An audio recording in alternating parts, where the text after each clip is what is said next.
Okay, everyone, good evening.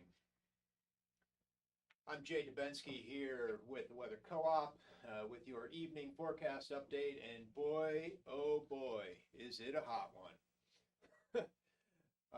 Make sure we are streaming correctly, and it looks like we are. Terrific. All right, so as you know, we've been dealing with this heat situation now for a good 24 hours here across Southern California. Other parts of the country, it's kind of a 50-50 mix. Some of you are a little warm. Some of you have actually cooled down a little bit, enjoyed some much milder, more comfortable temperatures. And we'll do a quick review there first before I dive into California. This evening, we're looking at a very comfortable 65 for Boston, 68 for New York right now. Moving down the East Coast, we have 76 in Charleston. A little bit warmer and toasty in Miami for you with that 85.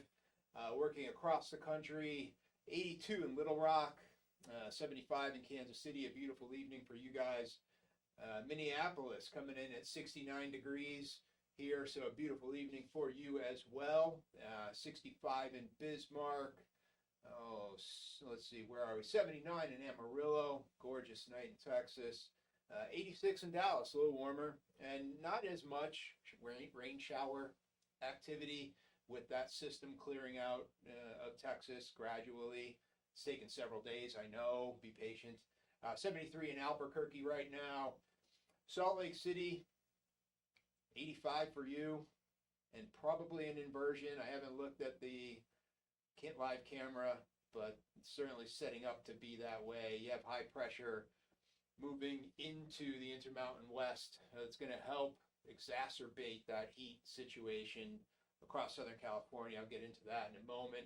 But as far as temperatures go, pretty warm up across Boise, Idaho right now, 91 for you, 88 in Seattle, much warmer day than the last few have been up across the Pacific Northwest, and a very warm temperature in Portland right now. You can see that, woo, upper 90s, wow. 102 in Redding up in Northern California, and then we get into the blast furnace. We have, is that wrong? No, it's not wrong, Jay. It is 99 in St. George, southern Utah, and then 105 in Vegas, 112 in Phoenix. Whew, outright crazy. Not record-setting heat here, but the fact that we're going to have heat across this area for the next several days is what really matters the most. 89 in Los Angeles, looks like current temperature for you. We'll get into depth here in California, but 70 in San Francisco, so not as warm once you get into Central California. I'll show you here the difference getting into California itself. Now, what we see for the next several days, we have this excessive heat warning that's in place. So we have temperatures, as you can see, expected to reach 105 or higher in many areas here for 3 or more hours within the next 12 hours. And then a lot of excessive heat watches as well as you get closer to the coastlines.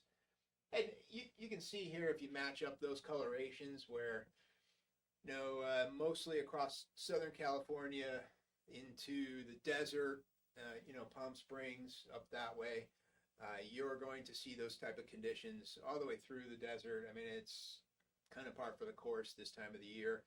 But where it's not par for the course is really toward the coastline and greater Los Angeles Bay, South Bay. You're not really used to temperatures as hot as they're going to be for the next few days. And then when you get up into the Central Coast, also, it's typically much cooler up there. Once you get up past Malibu, you're going to be dealing with the heat. And even the San Joaquin Valley, you're going to get into some of that heat as well. Once you get up into the Sierras, obviously not as warm, which is a good thing. But still, really, really hot weather. Not just for today, but for, again, we're talking several days of heat here.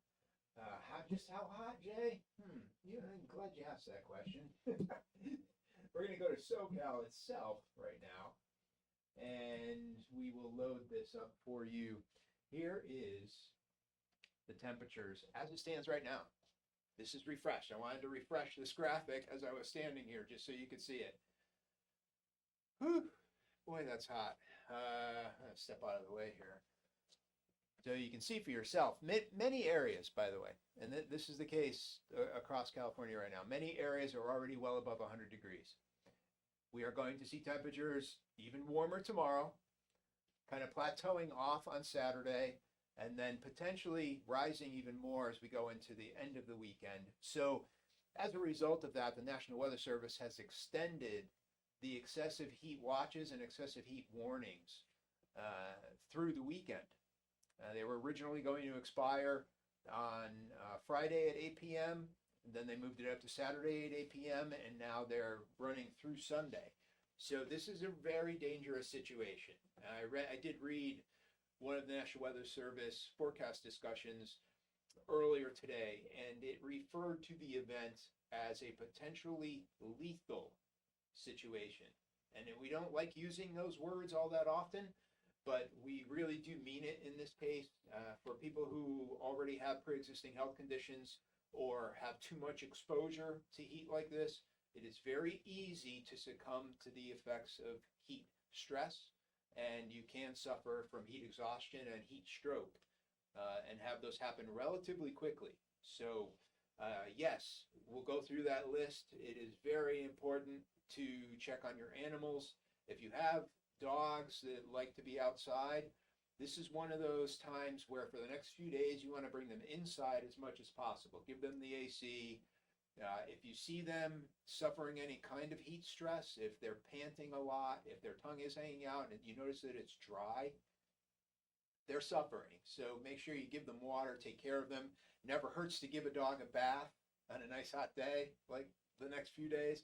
So take that into account. And then people, obviously, if you're dealing with the elderly, anyone with respiratory issues, you're going to want to pay a little bit more attention to them.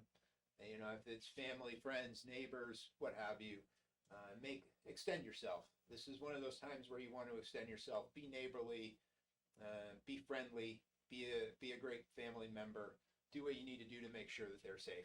All right, so we'll run through these temps. 105 in California City, 106 in Ridgecrest. Woo! And wow, we'll go all the way across the state apparently. 114. Woo! Amoy. Wow. Blythe, 114 for you as well. 117 for Mexicali. Woo! Salton City, 115 for you. Indio, 114. Wow. This is just astounding. 104 in Riverside. A matching 104 for you in Temecula. Ouch. Okay, San Diego. Cooler. 89 for you. It's not going to feel like 89 though. Oceanside, 78. Even if you're out on Catalina, if you're lucky enough to have this as your vacation week and you're spending some time out in Catalina, one of the hotels in Avalon, or up in one of the homes in the hills there, 95. Catalina Island right now. You're not really getting a break, but hey, it's a great place to be if you're going to deal with some heat because you're right next to the water there. 89 in Long Beach.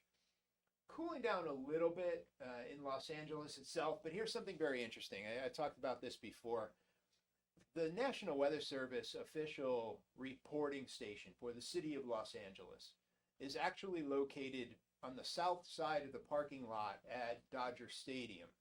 So if you know where that area is, you know that that's about 3 miles from downtown Los Angeles itself, where City Hall is, where the Diamond District is. There's a couple of miles difference between those two locations. So the temperature that we see when we look at current conditions for downtown Los Angeles is not coming from downtown proper, where I'm assuming it's going to be, in a case like this, it's probably going to be a degree or two even warmer because of the heat island, the urban heat island there.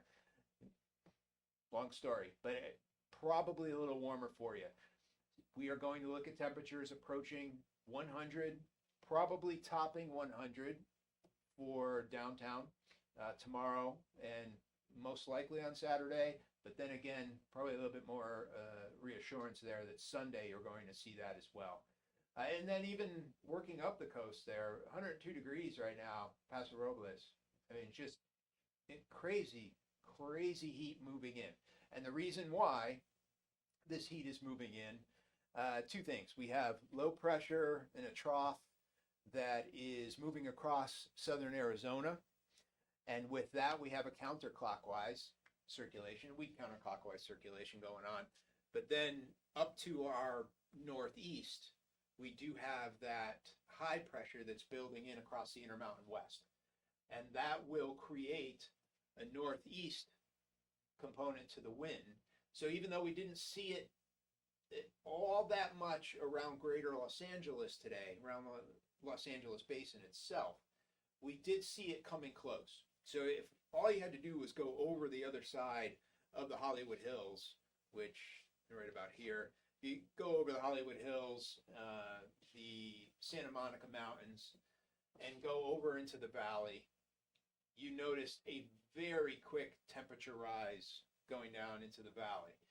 That will make its way over the hills tomorrow. And with the northeast wind, which by the way will be an issue because it will be gusting a little bit tomorrow afternoon, tomorrow evening, we will be setting up for sundowners and a Santa Ana impact. Now, give you a little education here at Weather Co-op. We love to do that. The Santa Ana wind, for those of you who don't live in California, is a heating wind. We refer to it as a warming wind because when the wind comes down the mountain ranges, which again, they're oriented west to east in this area. When the winds come over and work through the passes in the mountains, two things happen. The wind accelerates the air. So as it's coming down slope, just like anything else, water, a wheel, you name it, the speed will increase. So the speed of that air at the bottom of the mountain is higher than it would be at the top. So there's an acceleration factor, and that compresses the air, which warms it even more than it was at elevation. So you get a compressional heating and then an adiabatic element with that air parcel. So you can easily change the temperature by 5 degrees per 1,000 feet of elevation. So if you're coming down from the tops of the Santa Monica Mountains, which are 2,000 to 2,500 feet, and you're working down to sea level, at times you can have a 10-degree temperature difference from the top of the mountain, or even up near Calabasas, for that matter, top of the mountain going down toward the shoreline. So communities like Santa Barbara, they're used to that. Malibu, Pacific Palisades, Santa Monica itself, you have the Santa Ynez and Santa Monica Mountains there. And then working down coast to even places like El Segundo, Huntington Beach, Palos Verdes, down to the South Bay area. You will feel the impact of that over the next few days, particularly in the afternoon. And you may see and feel the winds kicking up as you work through the afternoon into the evening hours. So don't turn the air conditioners off at sunset over the next few days, because most likely the temperatures will be the warmest as it's getting dark. We'll see that for the next few days. I'll show you in the temperature graphics here. So I'll go through this one more time. Most of us in this excessive heat warning area, and again, this is going to continue for a few days. We're dealing with a heat wave here, but it's a heat wave to the extreme as far as heat waves go. The air conditioner forecast. Love doing forecasts like this, although don't want to see it for your electrical bill. You can see here 6 p.m. through 9 p.m. You're going to be very high usage. Would not be surprised if Con Ed maybe issued some bulletins, and hopefully they don't have to do any of that power shutdown scenario where they shut down specific grids based on need and based on use. So hopefully we don't have to deal with that. But then about 10 p.m. to midnight or so, you can crank the AC down a notch. You're not going to be able to turn it off. And then by 3 in the morning or so, 4 in the morning, that'll be the best time. Although for the next few days, it's not going to feel that much cooler in your house if you happen to open the windows. So, that's a personal preference thing. Don't want to tell you not to use your air conditioner if you're hot, but the only times when it will be even a thought would be first thing early in the morning for the next few days. All right, here we go with those temps. Are you ready for this? I don't know if I am. I don't know if I'm ready to tell you. Tomorrow, 102. That's our forecasted high for downtown LA. So, if you go a few miles either direction, you're going to be hotter than 102. I think easily, once you go over the other side of the hill there, and you go down into the valley, so, and that means Burbank, anywhere down there, you're easily going to be dealing with 105, maybe 105 to 110 tomorrow. So extremely dangerous heat. And we'll see what the max temperature ends up being for today. I don't know. I don't think that 99 was out of the question. We'll see. But again, maybe a little bit of a feel for those Santa Anas tonight. Definitely a feel from them tomorrow. And then Saturday, 101. And that, I think, will be the cooler of the 2 days for the weekend, by the way. I think whatever we end up with on Saturday, it will most likely be even warmer on Sunday. Don't see an end to this in the immediate short-term forecast, but hopefully by Tuesday, Wednesday, we get that to break. But we do have some high-pressure ridging here and some doming that's building in. So until that moves out, we're going to continue with that pattern and that effect from the pattern. All right, well, all of our updates will be available on social media. So follow, if you don't already, follow us on IG, Facebook, X, YouTube. If you're watching this on YouTube, thank you very much. Please drop the comments. We'll do our best to answer any questions. But definitely subscribe to the channel and hit those notifications and share, please. We appreciate that here as we try to get this very important information out to you and yours. Stay safe out there. Stay cool. Don't overexert yourself. Do all the common, ordinary, simple things, and you'll be okay. You'll be able to deal with this. But for those who don't, certainly be on the lookout. And if you see someone suffering, do the right thing. Alert EMS or somebody make sure you get them to water and get them to someplace cooler. All right, thank you very much again. Have a great evening.